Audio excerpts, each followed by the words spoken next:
say, Amen.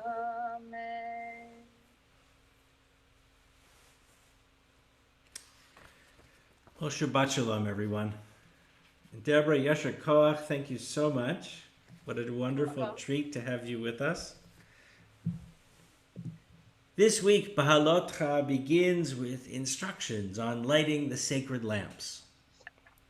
The sacred lamps that would continually be lit in the temple.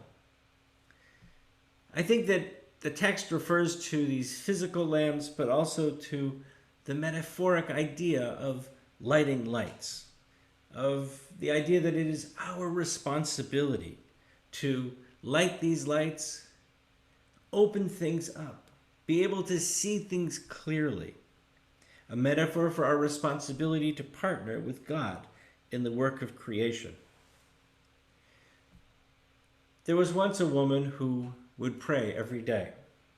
And in her daily prayers, she would recite the prayers of the Siddur, of the prayer book, and then she would take some moments in her silent prayer and she would add some personal prayers. And in her personal prayers, one day she said, "Dear God, there's so much sickness. Why don't you do something about all of this sickness? Amen."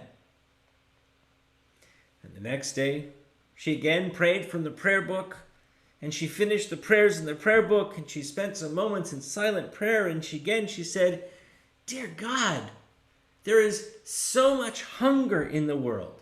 So many people don't have enough food to eat.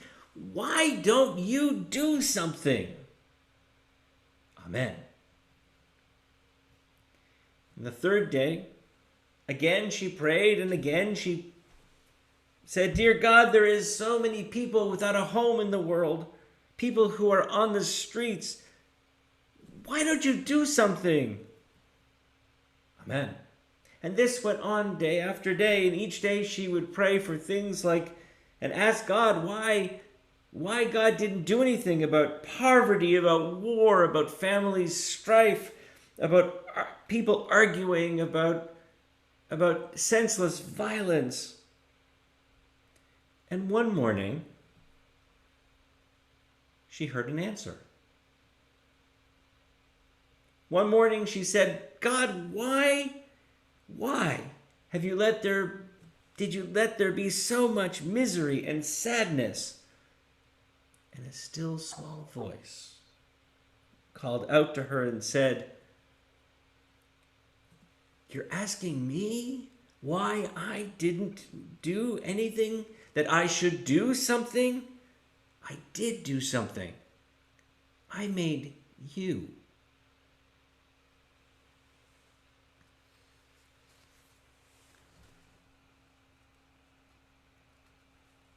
This portion is about how we take on responsibility, how we take on the responsibility to help heal the world.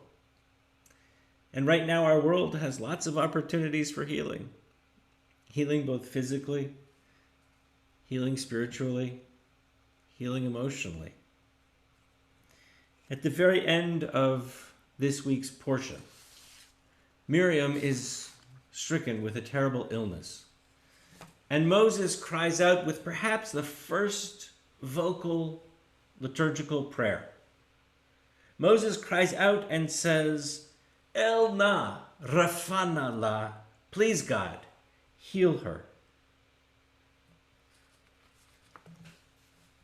And she was healed. Would she have healed without Moses' intervention? We don't know. But we do know that when we partner, when we think of God as our partner in creating a better world, our world is a better place. An often told story. A seaside, there's a wonderful beach, and on the beach are thousands of starfish that have washed up on the beach. And there's an elderly man standing at the beach, picking up one starfish, throwing it back into the water. And a little boy comes along and says, "What are you doing?" And he says, I'm saving starfish. He bends down, he picks up a starfish, he throws it into the water. And the little boy says, there's thousands of starfish on this beach. Why are you bothering? You're not going to make any difference. And the man nodded, reached down, picked up another starfish, threw it into the water, and said, I made a difference to that one.